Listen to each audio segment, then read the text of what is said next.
जब गौतम बुद्ध ने कहा मेरे मरने के बाद मुझे गुरु मानकर मत चलना, तो आनंद की आंखें नम हो गई। फिर तथागत ने भिक्षुओं से कहा अगर आपके मन में कोई सवाल हो तो पूछ लीजिए, किसी प्रकार का संशय मत रखिए। लेकिन सारे भिक्षु चुप रहे। 3 बार तथागत ने प्रश्न पूछा, लेकिन सब चुप रहे। तथागत अब वृद्ध हो चले थे। पूरा जीवन आनंद ने गौतम बुद्ध के साथ रहकर उनकी सेवा की। एक दिन जब तथागत आराम कर रहे थे, तब कुटिया के बाहर से किसी के रोने की आवाज आई। तथागत ने आनंद से पूछा, बाहर कौन है जो इस तरह व्याकुल होकर विलाप कर रहा है? आनंद ने कहा, भंते भद्रक रो रहा है, वह आपके दर्शन के लिए आया है।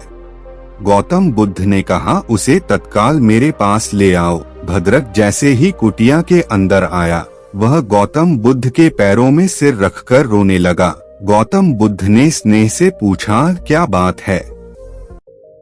उस भद्रक ने कहा, आपकी वृद्ध अवस्था देखकर मैं विचलित हो गया हूँ। जब आप हमारे साथ नहीं होंगे तब हमारा मार्गदर्शन कौन करेगा?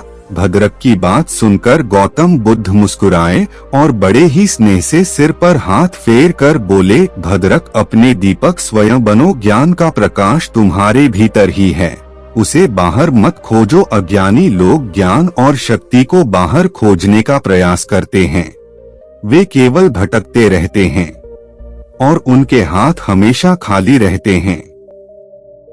जबकि मन वचन कर्म से एकनिष्ठ होकर उचित मार्ग पर चलने वालों को कभी संदेह नहीं होता और लक्ष्य भी प्राप्त होता है।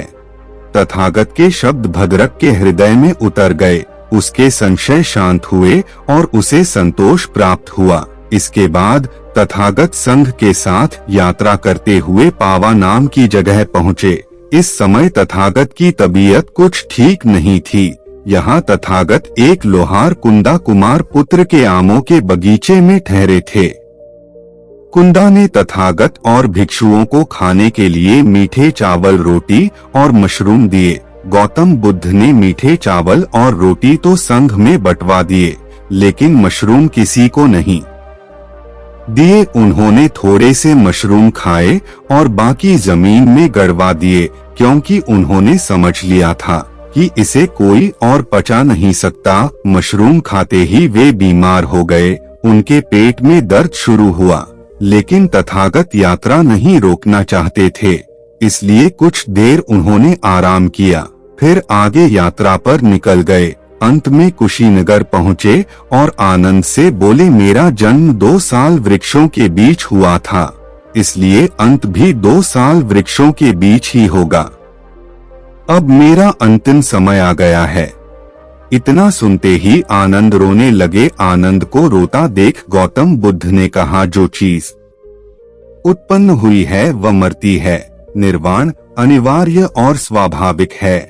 कुंदा के लिए संदेश। तथागत ने कहा, आनंद, एक ऐसा समय आएगा जब लोग मेरी मृत्यु का दोष कुंदा को देंगे कि तुम्हारा भोजन करने के बाद गौतम बुद्ध नहीं रहे। वह भी खुद को कोसेगा और जीवन भर पछतावा करेगा। इसलिए आनंद, जो मैं बात तुमसे कहूँगा, तुम कुंदा से यह सारी बात कहना। यह सारी बातें सुनकर मन का दुख और पीड़ा कम हो जाएंगी। तुम कुंदा से कहना, मित्र कुंदा, यह तुम्हारा सौभाग्य है कि तथागत ने अपना अंतिम भोजन तुम्हारे हाथों से लिया और फिर वे महापरिनिर्वाण को प्राप्त हुए, क्योंकि 2 तरह की भिक्षा है जिनका सर्वोच्च कोटि का फल मिलता है। एक वह भिक्षा है जिसे ग्रहण करने के बाद तथागत ने निर्वाण प्राप्त किया था, और दूसरा जिसे ग्रहण करने के बाद तथा ने महापरिनिर्वाण प्राप्त किया। इसलिए कुंदा, यह विलाप करने का कारण नहीं है, बल्कि इस कर्म से तुम्हारा जीवन लंबा, स्वस्थ और सुंदर होगा और तुम्हारा अगला जन्म भी बहुत अच्छा होगा। आनंद, जब तुम कुंदा से यह कहोगे तो उसके मन का बोझ हल्का हो जाएगा। आखिरी संदेश के बाद तथागत ने भिक्षुओं को संबोधित करते हुए कहा, कोई संदेह हो तो मुझसे प्रश्न करिए ताकि बाद में पछतावा ना हो कि तथागत सामने थे और हम उनसे कुछ पूछ ना सके। भिक्षु शांत रहे। तथागत ने फिर 2 बार और यही प्रश्न पूछा। फिर भी भिक्षु शांत रहे। जब गौतम बुद्ध ने उनसे कहा कि हो सकता है कि गुरु के प्रति सम्मान प्रकट करते हुए आप अंतिम समय में कोई प्रश्न नहीं कर रहे, ठीक है। आप ऐसा मानिए कि एक मित्र है, दूसरे मित्र से बात कर रहा है। ऐसा मानकर मुझसे प्रश्न कीजिए। भिक्षु फिर भी चुप रहे। आनंद ने तथागत से कहा, भंते, मुझे पूर्ण विश्वास है कि यहाँ एक भी ऐसा भिक्षु नहीं है जिसे बुद्ध मार्ग या अभ्यास को लेकर कोई संदेह या उलझन हो।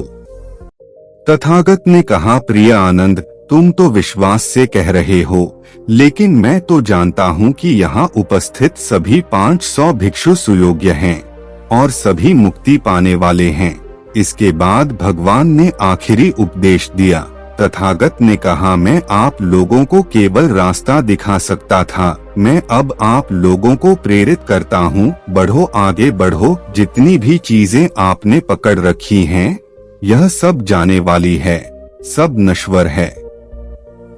मन पर पूर्ण विजय पाने के लिए पूर्ण निष्ठा और ईमानदारी से उद्यम करो। दोस्तों, इन वाक्यों में महत्वपूर्ण लेसन छुपे हुए हैं। सबसे पहले नश्वरता। तथागत कहते हैं कि दुनिया में हर चीज, हमारा शरीर, अनुभव, ज्ञान, पैसा, प्रसिद्धि, हार जीत, यह सब कुछ नश्वर है, यह सब मिटने वाले हैं। हम केवल पसंद या नापसंद के चलते हैं, यानी अहंकार के चलते इन चीजों को पकड़े रहते हैं। इसलिए डर, चिंता और मन के विचारों में फंस जाते हैं। इसी को दुख कहते हैं। इस दुख से मुक्त होने के लिए हमें सबसे पहले नश्वरता को स्वीकारना होगा कि कोई भी अनुभव, कोई भी ज्ञान, यह शरीर कुछ भी दिखने वाला नहीं है।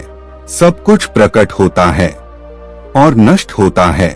सब कुछ जन्म लेता है और मिट जाता है। हर विचार केवल आ रहा है और जा रहा है। इसके बाद सचेत होकर हमें इस पल में रहना है। तथागत के संदेश का दूसरा लेसन है माइंडफुल। गौतम बुद्ध कहते हैं कि अपनी साधना और प्रयास पर पूर्ण भरोसा रखो, यानी जीवन के हर पहलू में, हर स्थिति में सचेत रहकर विचारों, इच्छाओं, वासनाओं, सुख दुख सब को बिना विचलित हुए देखो। ऐसा करने से हम प्रेजेंट मोमेंट में, यानी इस पल में रहते हैं और सभी प्रकार के संशय और दुख से दूर हो जाते हैं। एक निष्ठ अभ्यास। तथागत कहते हैं कि जब मन नियंत्रण में होता है तो बाहर सहायता ढूंढने की इच्छा खत्म हो जाती है। इसलिए वही सफल होगा जो अपने अभ्यास से सच को जानेगा कि शक्ति और शांति का सोर्स आपके अंदर ही है। इसलिए दोस्तों, यह बात जानो कि सारी शक्ति आपके एक निष्ठ अभ्यास में छुपी है।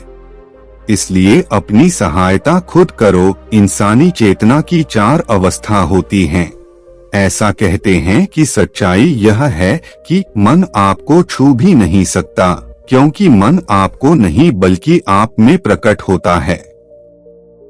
दोस्तों, आपने इस वीडियो को पूरा देखा, उसके लिए बहुत बहुत धन्यवाद। अगर आपको यह वीडियो अच्छी लगी तो प्लीज इस चैनल को सब्सक्राइब कीजिए। तो मिलते हैं अगली वीडियो में, तब तक अपना ख्याल रखना।